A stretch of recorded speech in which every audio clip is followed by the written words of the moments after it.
میں نے کہا تھا بیٹیوں کی شان بیان کرنی ہے، والدین کی شان بیان کی تھی، بیٹوں کی شان بیان کی تھی۔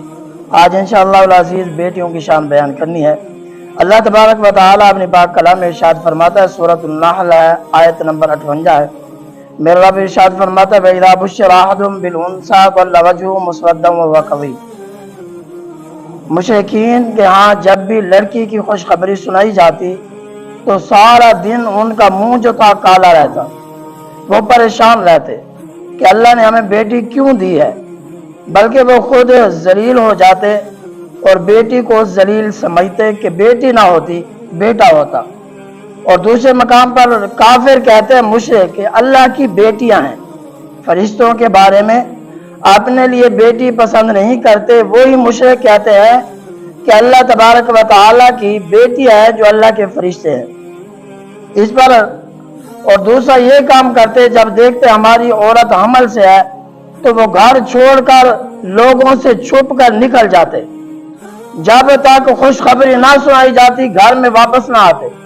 کیونکہ ہم برادری کے سامنے شرمسار ہوں گے کہ ان کے ہاں بیٹی پیدا ہوئی۔ جب ان کی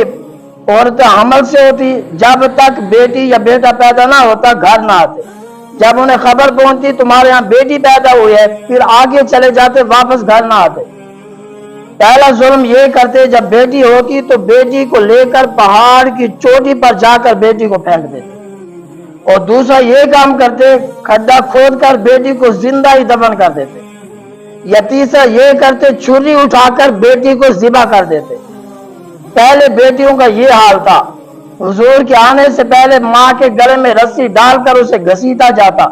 منڈیوں میں جا کر بیچ دیتے، ہماری ماں بوڑھی ہو گئی اسے بیچ دیا۔ فرمایا جب ماں جوان ہوتی باپ مر جاتا تو ماں کے ساتھ خود نکاح کر لیتے۔ پہلے یہ حال تھا ماں اور بہنوں کا۔ اگر ماں اور بہنوں کو عزت ملی ہے تو میرے نبی کا صدقہ۔ ایک مدینے والے مصطفیٰ کا فرمان سماعت فرمائے، آقا علیہ الصلوۃ والسلام نے ارشاد فرمایا آج جو ہمارا موجودہ حال ہے، فرمایا کہ آقا علیہ الصلوۃ والسلام جب کسی کے ہاں بیٹی پیدا ہوتی ہے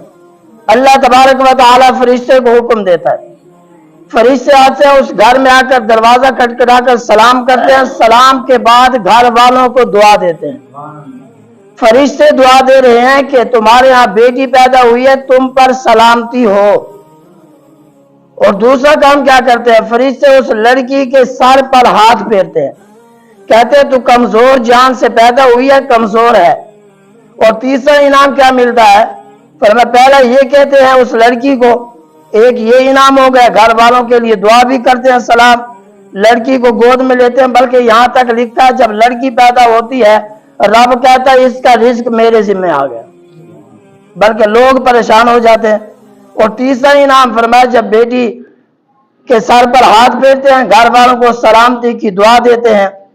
دعا دے کر فرماتے ہیں اس گھر والوں کے لیے انعام کی خوشخبری سناتے ہیں۔ محبوب علیہ الصلوۃ والسلام کا فرمان ہے معجم الصغیر کے اندر، فرمایا جو بندہ بیٹی کی خدمت کرے گا، یہ تیسری بات اسی ایک حدیث میں سے، فرمایا اللہ تبارک و تعالیٰ اس بندے کی صرف ایک مہینہ نہیں، ایک سال نہیں، قیامت تک رب اس بندے کی مدد کرتا رہے گا جس کے ہاں بیٹی پیدا ہوگی۔ اور دوسرا محبوب علیہ الصلوۃ والسلام کا فرمان ہے، حضرت عبداللہ بن عباس حدیث پاک کے راوی ہیں، ابو داؤد شریف کے اندر حدیث پاک موجود ہے، مدینہ کے تاجدار فرماتے ہیں آقا علیہ الصلوۃ والسلام نے ارشاد فرمایا 3 کام کرنے ہیں۔ پہلا کام کون سا ہے، فرمایا بیٹی کو زندہ درگور نہیں کرنا، آپ نے بیٹی کو ذبح نہیں کرنا، دفن نہیں کرنا۔ ٹھیک ہے یا رسول اللہ یہ کام کریں گے انعام کیا ملے گا؟ دوسرا فرمایا بیٹی کو ذلیل حقیر نہیں سمجھنا۔ اور تیسرا انعام جو ہے آج کل ہمارے یہاں رواج پایا جاتا ہے، آپ نے اور میں نے غور کرنا ہے، ہم یہ کام خوشی کے ساتھ کرتے ہیں، ہمیں یہ کام نہیں کرنا چاہیے۔ یہ حدیث کا جو میں آپ کو یہ بیان کر رہا ہوں، یہ کام ہر گھر میں غالباً ہر بستی، ہر علاقے، ہر شہر میں کیا جاتا ہے۔ وہ کون سا کام ہے؟ آقا علیہ الصلوۃ والسلام نے ارشاد فرمایا بیٹوں کو بیٹیوں پر ترجیح نہ دینا۔ آج تو ہم دیتے ہیں بیٹا، کیوں جی یہ میرا بیٹا ہے، میری پگ کا وارث ہے، یہ میرا بیٹا ہے، میرے گھر کا وارث ہے، میرا بیٹا ہے میری جزات کا وارث ہے، بیٹی کہاں سے آئی ہے؟ اسی پر آقا علیہ الصلوۃ والسلام کا فرمان ہے، آقا علیہ الصلوۃ والسلام نے ارشاد فرمایا یہ 3 کام کرنے والا، پہلا کام بیٹی کو زندہ دفن نہیں کرنا، دوسرا کام بیٹی کو ذلیل نہیں سمجھنا، تیسرا کام کیا ہے بیٹوں پر بیٹوں کو بیٹیوں پر ترجیح نہیں دینی آج جیسے ہم دیتے ہیں۔ فرمایا یہ 3 کام جو کرے گا مدینے والے مصطفیٰ فرماتے ہیں اللہ تبارک و تعالیٰ اس بندے کو جنت میں داخل فرما دے گا۔ حضرت اما عائشہ صدیقہ رضی اللہ تعالی عنہا حدیث پاک کی راوی ہیں، آپ فرماتے ہیں میرے پاس ایک عورت آئی، ان کے ساتھ 2 لڑکیاں تھیں، وہ بیٹھ گئی کھانے کے لیے کچھ مانگا تو میرے پاس 3 کھجوریں تھی، میں نے 3 کھجوریں ان کو پیش کی تو ایک بیٹی کو دی، دوسری بیٹی کو دی، ایک جو بچی ابھی بیٹھی تھی کہ بیٹیوں نے وہ کھجور کھا کر پھر کھجور مانگی تو میں نے کیا کیا، محبوب علیہ السلام کو اما عائشہ صدیقہ یہ ساری واقعہ سنا رہے ہیں، یا رسول اللہ ایک عورت آئی تھی 2 لڑکیاں ان کے ساتھ تھی تو میں نے ان کے ساتھ یہ کیا 3 کھجوریں دی 2 کھا لی تو بیٹھی ہوئی تھی، بیٹیوں نے پھر کھجور مانگی تو ماں نے منہ میں اندر کھجور ڈالی 2 حصے کیے، ایک بیٹی کو دیا دوسری بیٹی کو دیا۔ نا انصافی نہیں کی، آج تو بیٹیوں کے ساتھ نا انصافی کی جاتی ہے، کہنے کا مقصد بات ختم کرنا غور کرنا، بیٹیوں کے ساتھ نا انصافی کی جاتی ہے، آپ کام کرو اپنا دہیج بناؤ، آپ کام کرتی رہو، جاتے ہیں تو پہلے بیٹے کی مرضی کی پسند کا سوٹ آ جاتا ہے، بیٹیوں کے لیے نہیں آتا، تم اپنا خرچہ خود افورڈ کرو، ہم کیسے کریں؟ رب دے رہا ہے بیٹے کے لیے۔ میں نے نہیں پڑھا کہ جس گھر میں بیٹا پیدا ہو فرشتے آئیں انعام دینے کے لیے،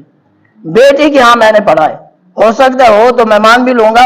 فرمایا جب آقا اما عائشہ صدیقہ نے یہ واقعہ سنایا تو آقا علیہ السلام نے کیا خوشخبری دی، آقا علیہ السلام نے فرمایا جس عورت نے بیٹیوں کا حق ادا کیا ہے نا انصافی نہیں کی، فرمایا اس عورت پر جنت واجب ہو گئی ہے، وہ عورت جنتی ہو گئی۔ بلکہ محبوب کریم کا فرمان ہے، فرمایا جو 2 بیٹیوں کو پالے گا،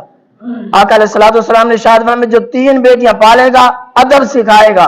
ان کی شادی کر دے گا، حضور نے ایسے ہاتھ اٹھایا ایسے میرے ساتھ مل کے جنت میں جائے گا۔ صحابی اور رسول نے ہمارے لیے آسان کیا، ہاتھ جوڑا یا رسول اللہ جس کی 3 بیٹیاں نہ ہو 2 ہو تو پھر کیا کرے؟ مدینہ والے مصطفیٰ نے فرمایا جس کی 2 ہو ان کی خدمت کرے، فرمایا ان کو بھی یہی انعام ملے گا، میرے ساتھ مل کے جنت میں ہوگا۔